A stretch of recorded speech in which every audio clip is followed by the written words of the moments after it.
Hey everyone. So, welcome to one more episode of Tech Weekly.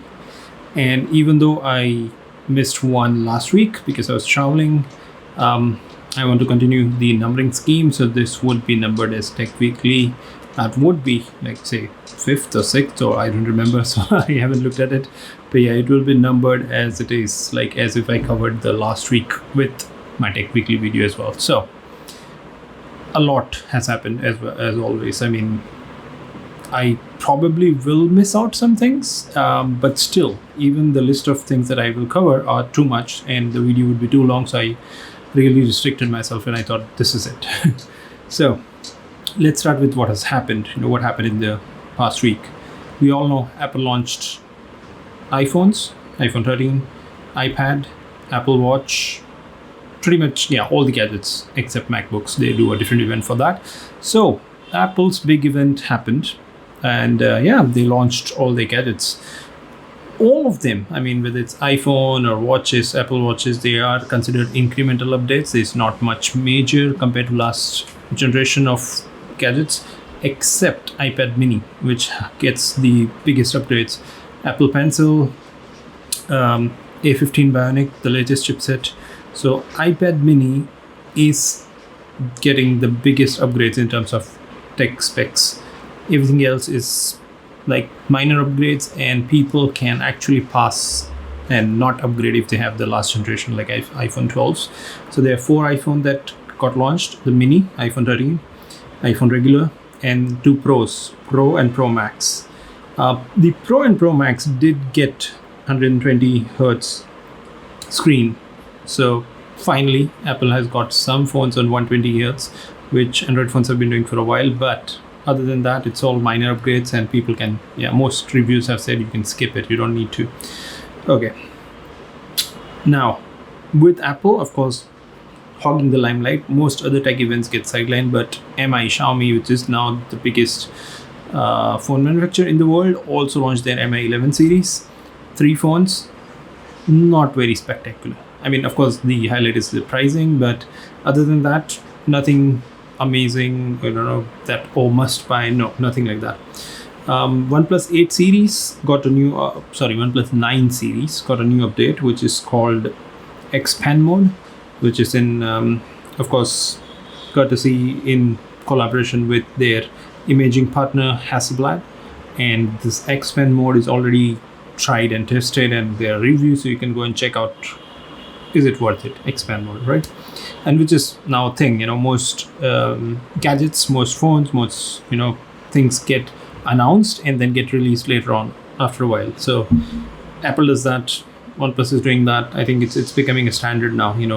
They do show off those things at the launch, in the launch videos, and then they say, "Oh, this is coming later on." So yeah, that's one of those things. GoPro Hero 10 got one of the biggest upgrades because it got a new chip, the GP2 processor, which is considerably better and does everything better. I mean, video and everything. So of course, there's more reviews of it, of how good the new processor is. You can check it out. Infinix, which is, I don't know, I mean, of course, they operate in really low, less than 10,000 rupees. Mostly their phones cost that much, and they launched 2 new phones, Hot 11s and Hot 11. So that's launched. Microsoft launched a wonderful thing called passwordless sign-ins or logins. I did that to one of my account. I was already using Microsoft's Authenticator for authenticating. So even if I use, it was like a 2-factor sign-in. So I use my password, and then I approve the login from the Authenticator app. But now I don't have to use my password, which is great. I mean, there's at least one less account to remember passwords, which is great. I mean, yeah, awesome. Good thing. I hope it catches on and other people follow suit, and we have more passwordless sign-ins. So yeah. Xiaomi patented an earthquake monitoring tech for phones, which Google already has done. So I don't know why they want to do it, but yeah, that's what Android is kind of. It's weird that all the companies want to copy the same features that Google already provides, and then we have duplications of features and apps and everything. So yeah, cool. Xiaomi's way of doing it. Also, Galaxy Tab 7, which is a Android tablet, got the best features of Galaxy Fold 3 because when it opens up, it's a tablet as well. with the 3.1.11 UI update. So yeah, good for people having the older device and getting new features. Great. South Korea fined Google 177 million for not allowing or blocking Android customization. So Google did that with, of course, two of the biggest companies from South Korea, LG and Samsung, that they blocked customization. They said, oh, you can't use Android in, like, I remember the first Galaxy Watch was Android, like forked version of Android, which I think a lot of Chinese companies do as well. They put full version of Android on smartwatches, and then it's just those, forking Android and using it in different ways.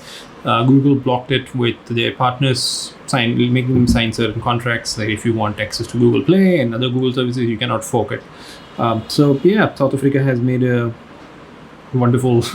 I mean, I don't know how this will go. Whether it will be beneficial to Android or ecosystem or non-beneficial to Android ecosystem, but they fined 177 million for that purpose to Google. Now, there's a lot coming up still. September end, we'll see iQOO Z5 with Snapdragon 778,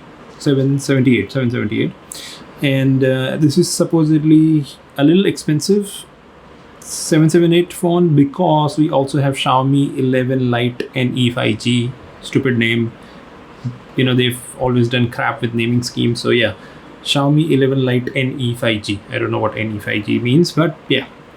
This would also be a Snapdragon 778 phone, but it will only cost 22,000.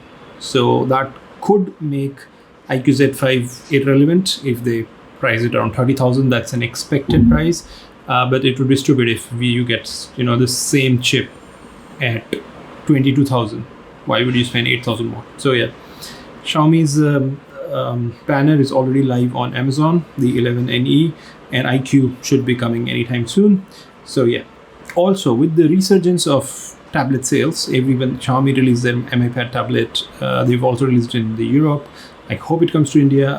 But Motorola is making one ready for release in the Diwali, which is October or beginning of November sales. And I think that's the sale that Amazon is already advertising, because there is a banner on Amazon already for Amazon Great Indian Festival sale. So I hope that is the same sale. And Flipkart has not officially, I've checked the app and they've not officially announced their big billion day sales, but FreeCharge has been spamming me, sending me SMS that, hey, sign up for FreeCharge, pay later, because Flipkart's big billion day is coming soon. So of course, expect that announcement anytime soon. Realme, Xiaomi keep launching, and they have 1 or 2 events every month. So Realme Narzo 50 series, Realme Smart TV Neo, they are coming soon. Hopefully this month. We'll very soon have a date when this event is, but hopefully by the end of the month. Surface Duo 2 FCC listing is confirming a lot of tech specs. It has 5G, Wi-Fi 6, it has NFC and wireless power transfer, which I don't know what it means, but this is all the confirmed tech specs with the FCC listing. So Microsoft is not giving up on their foldables based on Android, and Surface Duo 2 is coming soon. Of course, there's a big day tomorrow because iOS 15 and iPadOS 15 is releasing officially tomorrow. So all the tech enthusiasts who love getting the updates on day one would be ready with their iPhones and iPads to update that tomorrow. I did cover the Great Indian Festival. Amazon Great Indian Festival banner is already live. So yeah, we will have more details of it soon. And Clubhouse is developing a new way to get friends to join a room. It's called Wave, which sounds very interesting, which is like when the friends are ready, when they all join, they start a new room automatically. So you can send invites if 3 or 4 or I don't know how many, minimum of some people join, and then they start a room automatically. So sounds good. Okay, that's pretty much it. Thank you. As always, if you've not subscribed to the channel, please consider doing that. If you like the video, like, share, comment. Let me know if I missed something, because I'm sure there will be more and I definitely missed something. Otherwise, love you guys. Thank you very much. Thanks for coming back. Thanks for coming back every week on Saturdays and Sundays for my tech and weekly news, tech weekly news and crypto weekly news. Thank you very much. Have a wonderful day. Talk to you soon.